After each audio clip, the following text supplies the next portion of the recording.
The sun was setting on a warm spring evening in downtown Atlanta when Ashley Thompson, a bright-eyed high school senior, was driving home from her part-time job at the local library. She had just finished helping younger kids with their reading assignments, something that always brought a smile to her face. Her mom's old Toyota Camry might not have been the fanciest car on the road, but it got her where she needed to go, and she took good care of it. The streets were still busy with people heading home from work, and the golden sunlight painted everything in warm colors. Ashley was thinking about her upcoming graduation and how proud her grandmother would be to see her walk across the stage in a few weeks. She had already been accepted to 3 colleges with scholarships, thanks to her perfect GPA and community service work. That's when she noticed the police lights flashing in her rearview mirror. That's weird, she thought, double-checking her speed. She hadn't been speeding, and she always made sure everything in her car worked properly. Her dad had taught her that from day one, better safe than sorry, he always said.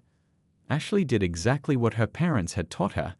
She turned on her inside light since it was getting dark, kept her hands visible on the steering wheel, and pulled over to a well-lit spot near a busy gas station where lots of people were around. The police officer's heavy footsteps approached her window. Officer Richardson, as his badge would later show, was a tall man with cold eyes and a stern face that seemed like it had forgotten how to smile. He shined his flashlight directly into her face, even though it wasn't fully dark yet and the streetlights were on. "License and registration," he barked, not even bothering with a hello. Ashley kept her movements slow and steady, just like her parents had practiced with her countless times. "They're in my glove compartment, sir. I'm going to reach for them now," she said clearly and calmly. But something felt off. The officer's hand was already resting on his belt, and his whole body seemed tense, like a spring ready to snap. When Ashley handed over her documents, they were perfect, just like everything else about her car. "Step out of the vehicle," the officer demanded. Ashley's heart started beating faster, but she kept her voice steady. "May I ask why, officer? I don't understand what's wrong." "Your taillight's broken," he said, his voice getting harder. "Sir, I checked all my lights just yesterday."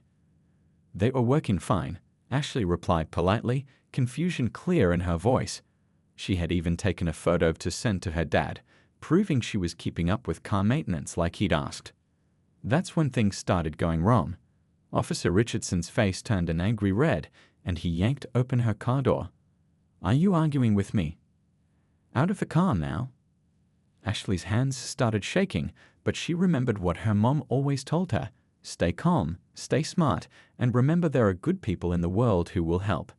She pressed the emergency contact button on her phone, sending her location to her parents, another safety measure they'd put in place. People at the gas station were starting to notice. A kind-looking woman stopped pumping gas and pulled out her phone. A group of teenagers paused their conversation to watch. An older man in a business suit stepped closer, his phone already recording. What happened next would shock the entire community and spark a chain of events that nobody saw coming. But in that moment, Ashley Thompson was just a teenage girl trying to understand why a routine drive home had turned into something so frightening. The air felt thick with tension as more people gathered, watching the scene unfold. Little did Officer Richardson know that his next actions would not only end his career, but would also become a turning point in the ongoing conversation about police reform in America. Ashley's story was about to become one that would be shared across dinner tables, discussed in classrooms, and debated in city halls. But right then, standing beside her car with her heart pounding, she was just trying to remember everything her parents had taught her about staying safe. The evening traffic continued to flow past, cars slowing down as their drivers noticed the growing crowd. The sun sank lower in the sky, and the street lights flickered to full brightness, illuminating a scene that was about to change many lives forever. Nobody knew it yet, but in just a few minutes, Officer Richardson would make a decision that would not only destroy his career, but would also spark a movement for change in the police department. And Ashley, who had only wanted to get home and finish her homework, would find herself at the center of a story that needed to be told. The tension in the air grew thicker as Ashley stood next to her car, her hands visible just like her parents had taught her. The growing crowd at the gas station had created an unexpected audience, their presence both comforting and concerning. Officer Richardson's behavior was becoming more erratic with each passing moment, his face reddening as he noticed the number of people watching. "I told you the taillight was broken," he insisted, his voice getting louder. Ashley could feel her heart pounding, but she kept her composure. She thought about her little brother, who always said she was the bravest person he knew. Right now, she needed to live up to that. "Officer, would you mind if we check the taillight together?" she asked politely, trying to keep her voice steady. "I have photos from yesterday's car inspection on my phone." This simple, reasonable request seemed to push Officer Richardson over the edge. "Are you telling me how to do my job?" he snapped, stepping closer. His hand was still resting on his belt, and his badge caught the gleam of the street lights.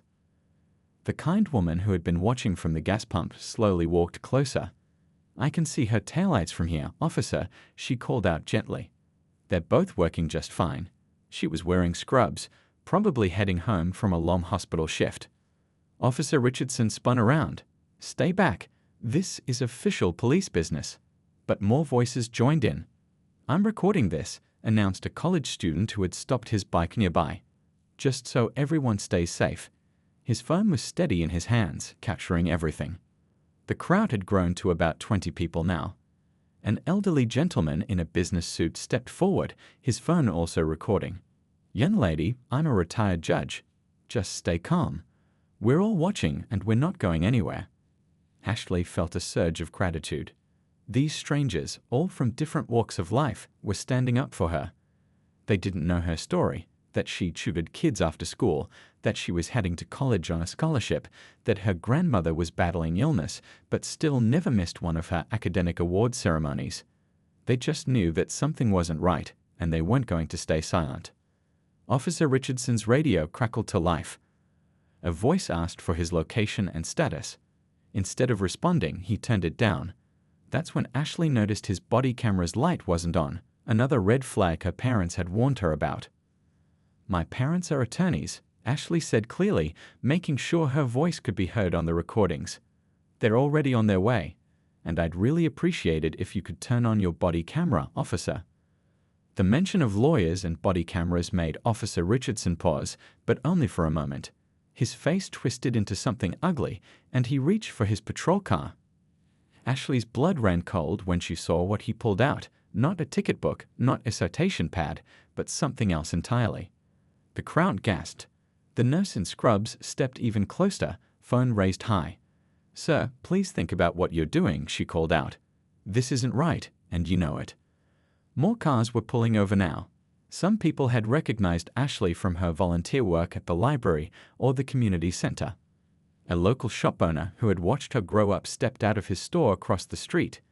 The community was gathering, forming a protective circle of witnesses and supporters. But Officer Richardson seemed beyond reason. His hands were shaking as he gripped the object from his car, his authority challenged in a way he clearly wasn't used to. The streetlights cast harsh shadows across his face, making his expression even more menacing. Ashley thought about her phone in her pocket, still recording everything. She thought about her dad's words. "Sometimes the bravest thing you can do is stand your ground quietly." She thought about her mom's advice. "Your dignity can't be taken unless you give it away." The next few moments would change everything, not just for Ashley, but for the entire community. The line between right and wrong was about to be crossed in a way that would shock everyone watching. But the most surprising part wasn't going to be Officer Richardson's actions. It would be how quickly justice could move when an entire community stood together and said, "Not here. Not today.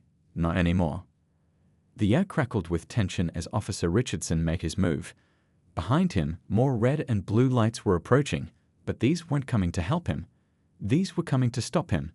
The crowd held its breath, phone steady, witnesses to a moment that would soon make headlines across the country. Nobody knew it yet, but in just a few minutes, this quiet street corner would become the starting point of a movement.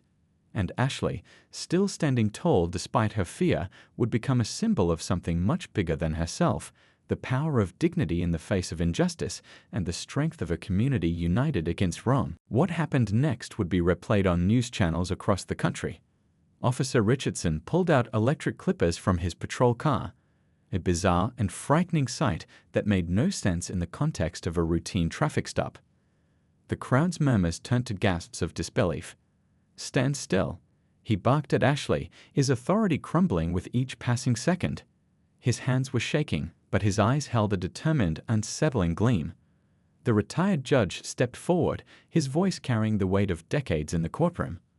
"Officer, think very carefully about your next action," he warned. "This is being recorded from multiple angles. Whatever you're thinking of doing, it's not worth throwing away your career." But Officer Richardson wasn't listening. He lunged forward, and in that moment, Ashley's world became a blur of motion and sound. The crowd surged forward, their voices rising in protest.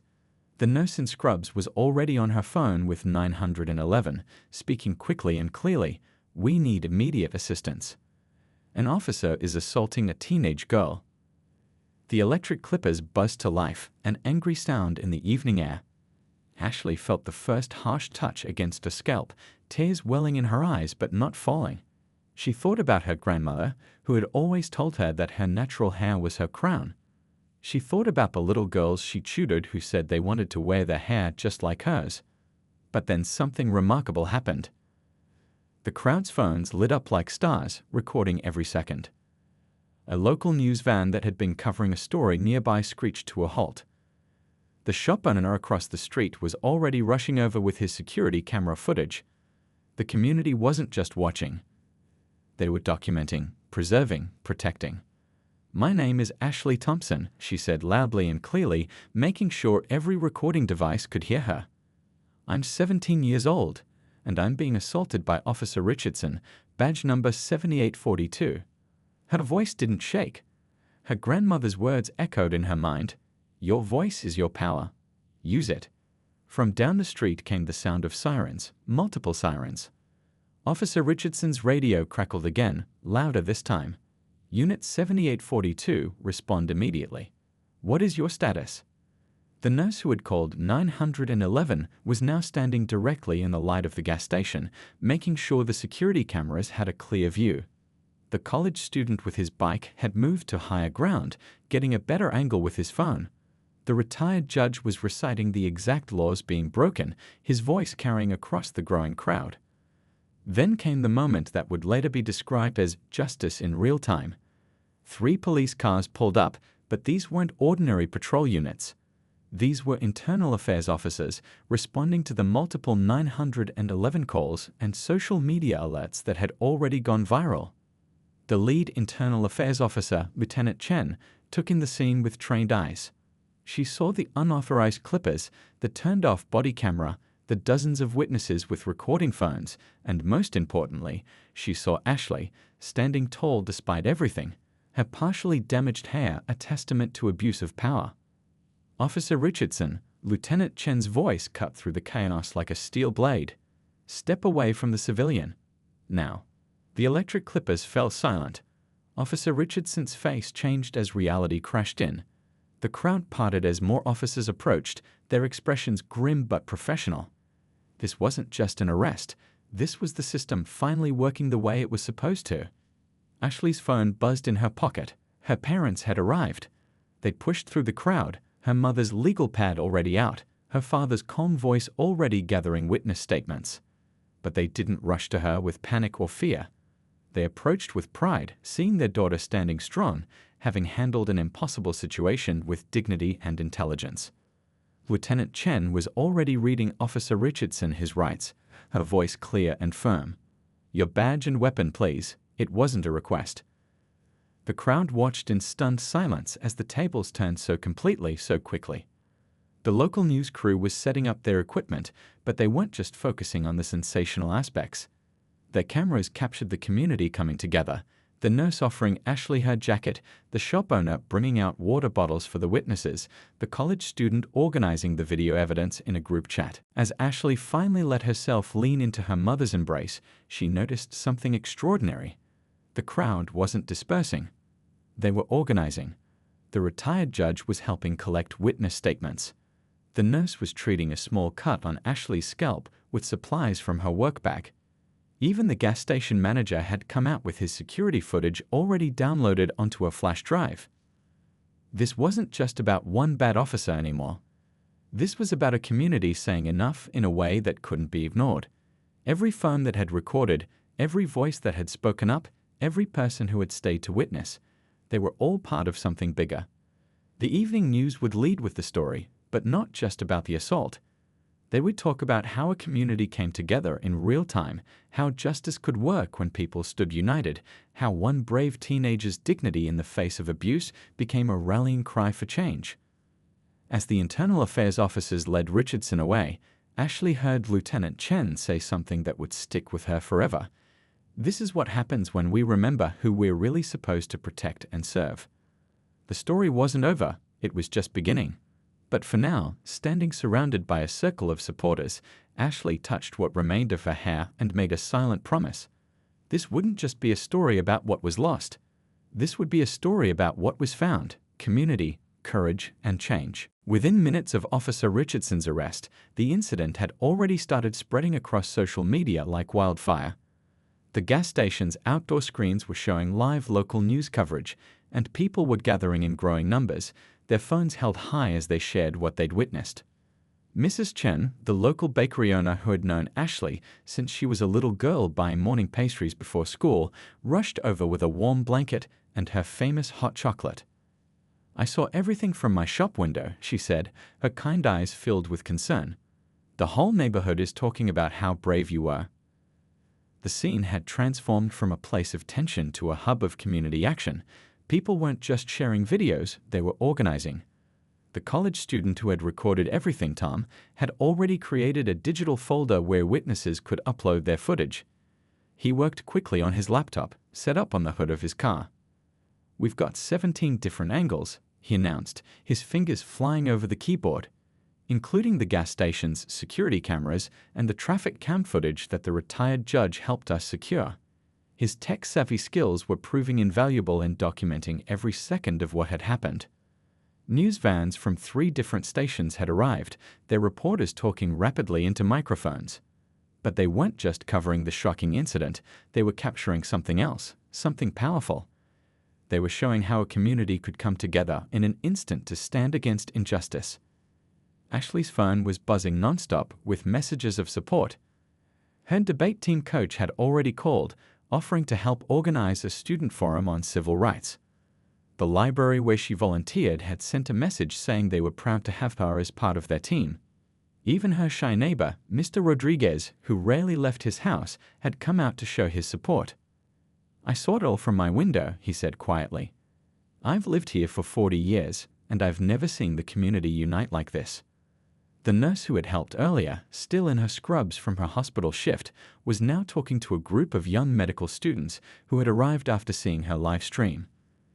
They were discussing plans to offer free counseling services to anyone affected by witnessing the incident. "Sometimes healing isn't just about physical wounds," she explained, her voice carrying years of experience. "It's about making sure our community knows they're not alone." Local business owners began arriving with food and drinks for the gathered crowd.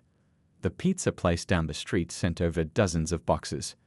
The coffee shop brought urns of hot coffee and tea. What had started as a traumatic incident was transforming into something like a town hall meeting right there on the street. Ashley's parents, both respected attorneys, were working the scene with professional efficiency, but also with hearts full of pride for their daughter. Her mother was coordinating with civil rights organizations that were already reaching out, while her father spoke with Lieutenant Chen about preserving evidence. "Your daughter handled this situation better than most adults would have," Lieutenant Chen told them, her respect evident. "She kept her cool, she documented everything, and she remembered her rights. You should be very proud." The crowd had grown to include people from all walks of life. There were teachers from Ashley's school, religious leaders from various local congregations, small business owners, and families with children. Each person who arrived brought not just their presence, but their commitment to making sure this incident led to real change. Someone had set up a small podium using a folding table from the gas station. Community leaders were taking turns speaking, not about hate or revenge, but about unity and progress. They talked about training programs, about community oversight boards, about building bridges between law enforcement and citizens. Ashley watched it all from a quiet corner, sipping Mrs. Chen's hot chocolate. Her grandmother had always told her that sometimes the worst moments can bring out the best in people. Looking around at her community in action, she understood exactly what that meant. Social media wasn't just sharing the violent part of the incident anymore. Now they were sharing images of the community coming together. Videos showed the retired judge helping young people understand their rights. Photos captured the nurse teaching basic first aid to interested teenagers. Clips highlighted local business owners pledging support for new community programs. As the evening deepened, someone strung up lights between the gas station poles, creating a warm glow over the gathered crowd. Music started playing softly from someone's portable speaker, songs about unity and strength. The atmosphere had shifted from anger and shock to something more powerful, hope and determination. A young girl approached Ashley, holding a hand-drawn card. "My mom says you're really brave," she said shyly. "I want to be brave like you when I grow up." Ashley looked at the card, decorated with bright colors and featuring a drawing of two people holding hands under a rainbow. Sometimes the simplest gestures carried the most meaning. The local news was now doing live interviews with community members, each person adding their voice to the growing chorus of change. But what made the coverage special wasn't the sensational aspects, it was the focus on how quickly and effectively the community had mobilized to support one of their own. "This is what community looks like," Ashley's father said during his interview. "This is what justice looks like when people stand together. This isn't just about one incident, it's about building a better future for all our children." As night fell, the impromptu community gathering showed no signs of dispersing. Instead, it was evolving into something more organized, more purposeful. Plans were being made, committees were forming, and a movement was being born. All because people had chosen to stand together rather than stand aside. The police chief's office was buzzing with activity at 8 p.m., hours after most administrative staff would normally have gone home. Chief Anderson had been in the middle of a family dinner when the first alerts hit his phone. Within minutes, he was racing to headquarters, his decades of experience telling him this was a watershed moment for his department. "Get me everything we have on Officer Richardson," he ordered, his voice firm but controlled. "Personnel file, complaint history, body cam footage, everything." His assistant, Mrs. Rivera, was already pulling up the records, her fingers flying over the keyboard with practiced efficiency. The chief's large office TV showed multiple news channels, all covering the incident. The footage was crystal clear, dozens of angles showing the same disturbing scene. But what caught the chief's attention wasn't just Richardson's actions, it was the community's response. Organized, peaceful, determined. "Call Lieutenant Chen," he said, straightening his tie for the press conference he knew was coming. "I want to hear directly from her about what she saw on scene." His phone hadn't stopped ringing, calls from the mayor's office, civil rights organizations, and community leaders. But he wasn't dodging any of them. This was a moment for transparency and decisive action. Down in the precinct's holding area, Officer Richardson sat in a cell, a place he had put so many others, now experiencing it from the other side. His badge and gun were locked in evidence, his uniform replaced with standard-issue clothing. The processing officer, a rookie named Officer Taylor, handled everything by the book, treating him with the same professional courtesy they were supposed to show every detainee. "Your attorney is on the way," Officer Taylor informed him, her voice neutral. She had joined the force to protect and serve, and watching a fellow officer abuse that trust made her even more determined to do things right. Back in the community, Lieutenant Chen was overseeing the collection of evidence. She had called in the department's best crime scene technicians, treating this with the same seriousness as any major case. "Every detail matters," she reminded her team. "This isn't just about one incident, this is about showing that the system can work when we do our jobs properly." The gas station owner, Mr. Patel, had already provided all his security footage. "I've been here 20 years, he said, helping the technicians set up their equipment. "Never thought I'd see something like this, but never thought I'd see justice move so fast either." At the Emergency Police Commission meeting, hastily convened in a conference room downtown, Chief Anderson stood before the board members. The room was packed with community observers, their presence a reminder of the public trust at stake. "Ladies and gentlemen," he began, his voice carrying the weight of his position, "what happened today is unacceptable. But our response to it will define us more than the incident itself." He laid out a comprehensive plan, immediate termination proceedings, criminal charges, and a department-wide review of procedures.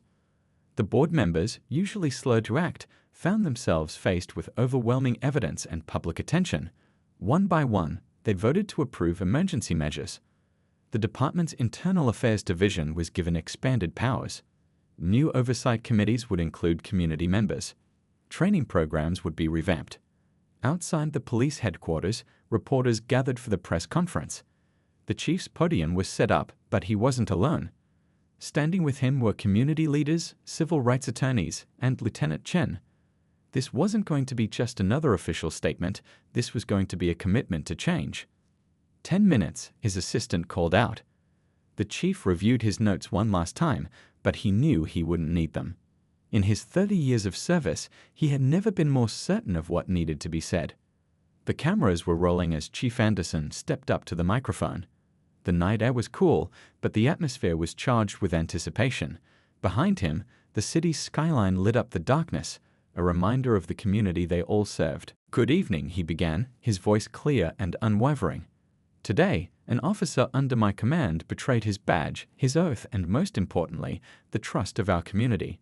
That officer was arrested within minutes, thanks to the quick action of our Internal Affairs Division and the brave citizens who stood up for what was right." The chief paused, making eye contact with the gathered crowd. "But this press conference isn't just about what went wrong. It's about how we're going to make it right." He outlined the immediate actions taken, Richardson's termination, criminal charges being filed, and the preservation of all evidence. But then he went further, announcing new policies that would be implemented immediately. Every officer's body camera will now be automatically activated during any civilian interaction, he declared. Any officer who turns off their camera will face immediate suspension. We're also establishing a civilian review board with real power to oversee police conduct. The reporters' questions came rapid fire, but the chief answered each one directly. No evasion, no bureaucratic language, just straight answers. When asked about Richardson's history, he acknowledged that there had been previous complaints that should have been taken more seriously. "We failed to act on warning signs," he admitted. "That stops today. We're implementing a new early warning system to identify potentially problematic behavior before it escalates to this level."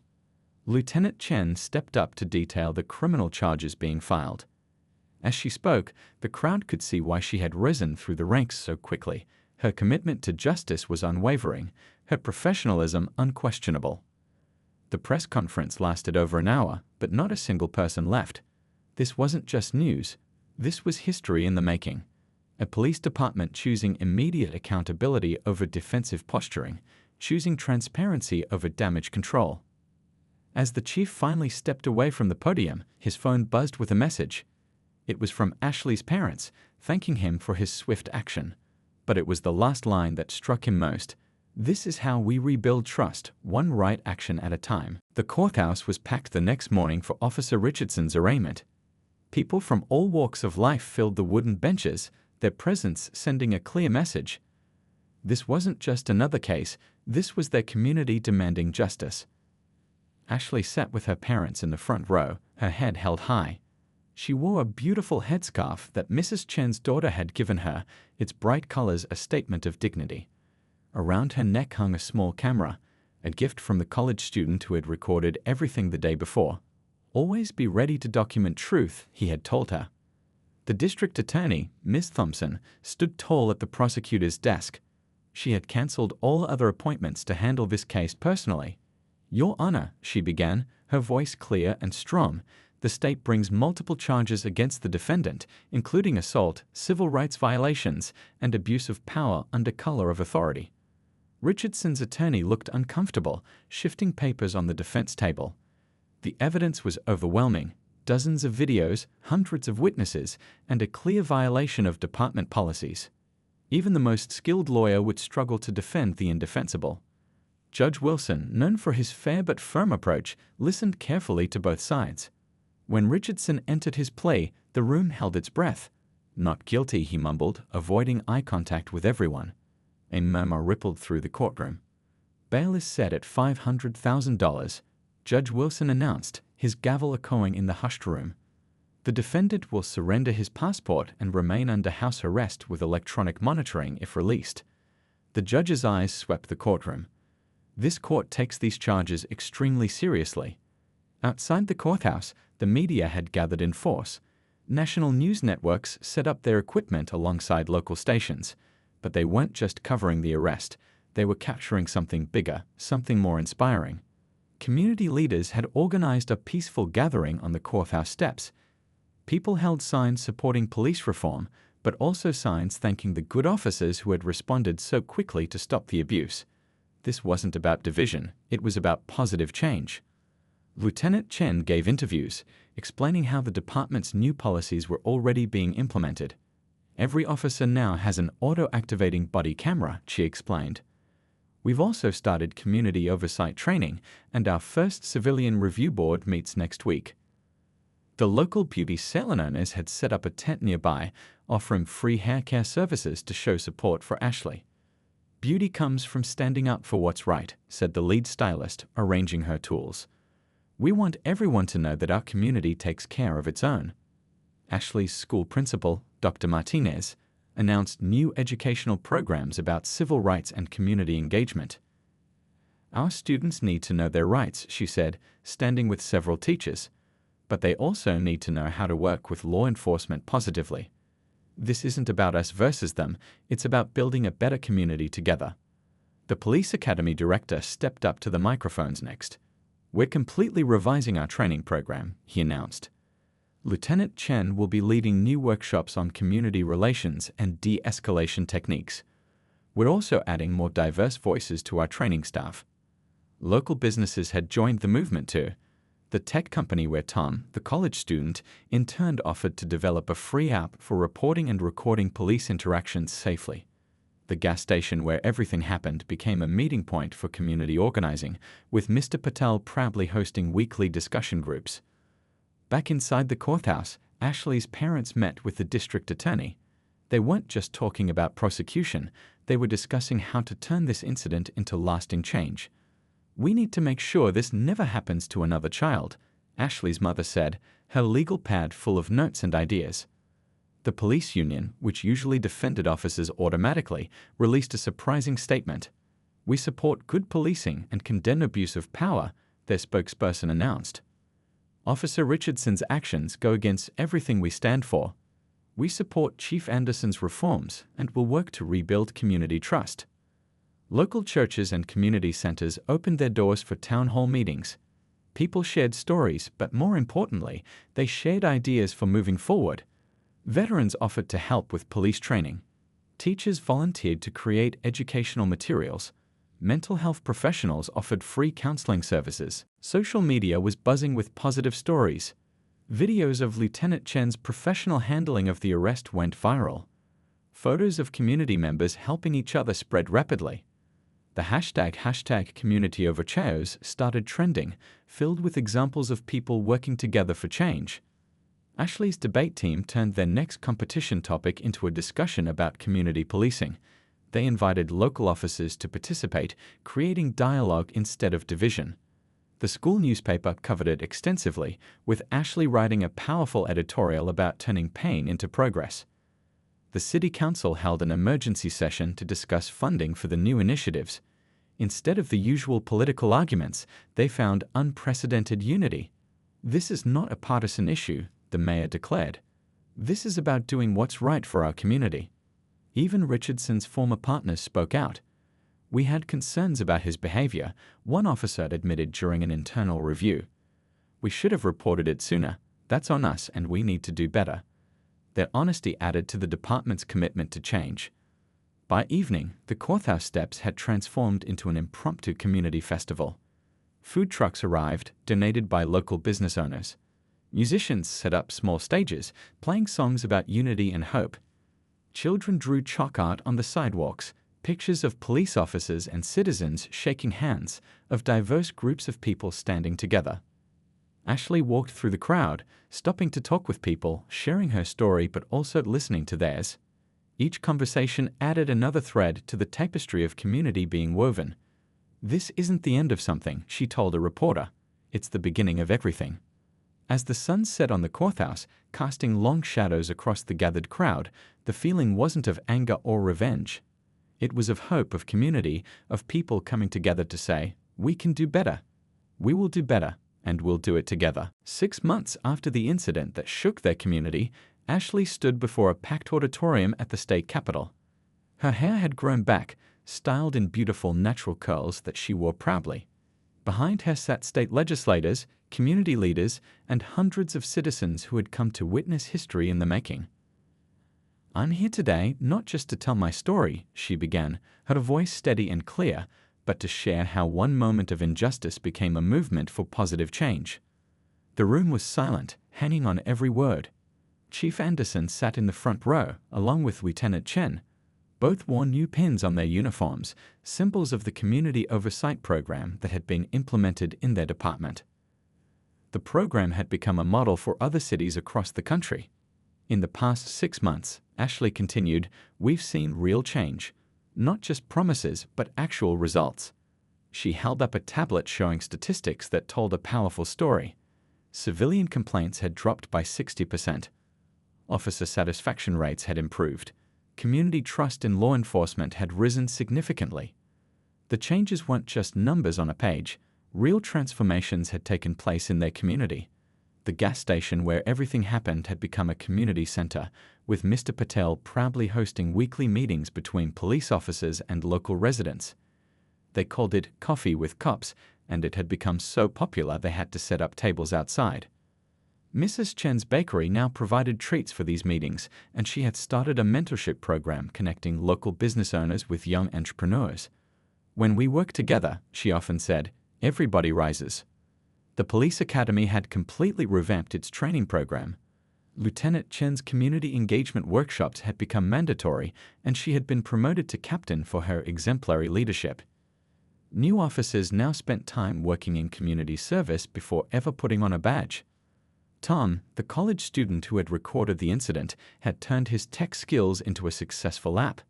Working with police and community leaders, he developed a transparent reporting system that helped track both police interactions and positive community engagement. The app had been adopted by departments across the state. Ashley's parents had helped draft new legislation that was now being considered at the state level.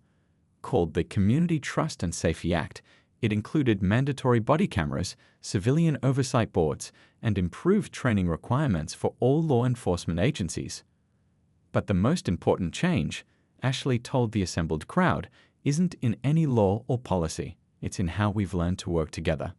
She gestured to the diverse group of people behind her: police officers, community leaders, teachers, business owners, and citizens of all backgrounds.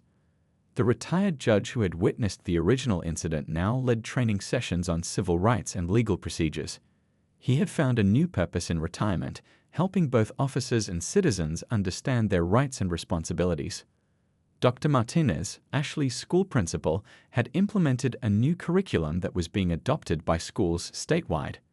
It taught students about their rights while also building positive relationships with local law enforcement. Officers regularly visited classrooms, not as authority figures, but as community partners. The nurse who had helped Ashley that first day had started a program training officers in basic mental health response. Her hospital now partnered with the police department to provide better support for people in crisis, showing how different parts of the community could work together.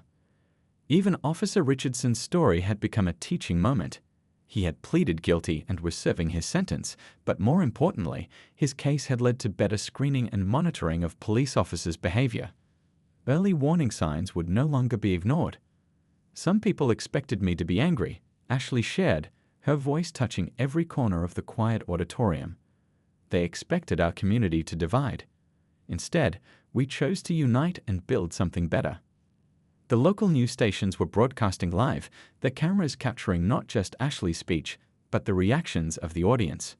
There were tears, yes, but also smiles, nods of determination, and looks of pride. Captain Chen stepped up to the podium next, sharing how the department had transformed. "We're not just enforcing laws anymore," she explained. "We're building relationships. Every officer now knows that their most powerful tool isn't their weapon, it's their ability to connect with the community they serve." The mayor announced new funding for community policing programs, but the real excitement came from how the money would be spent. Local residents would help decide priorities. Training would include input from diverse community voices. Transparency wasn't just a buzzword, it was built into every level of operation. Ashley's grandmother watched from her seat, tears of pride in her eyes. Her granddaughter had taken a moment of trauma and turned it into triumph, not just for herself, but for an entire community. As the legislative session concluded, something remarkable happened. The vote for the new reforms wasn't split along party lines. Instead, it was nearly unanimous. Some things, one legislator said, are more important than politics. Outside the Capitol, people gathered on the steps, much like they had at the courthouse months ago. But this time, they weren't protesting, they were celebrating. Food trucks lined the street, music played, and people from all walks of life mingled together. A young police cadet approached Ashley, her eyes bright with purpose. "Your story changed how I see this job," she said. "It's not about power, it's about service." As the sun set on the Capitol building, Ashley looked out at the gathered crowd. Her hair had grown back, yes, but something else had grown too. A stronger community, a more accountable system, and a renewed sense of what was possible when people chose unity over division. "This isn't the end of our story," she told a reporter in her final interview of the day. "It's just the beginning of a new chapter. And we're writing it together."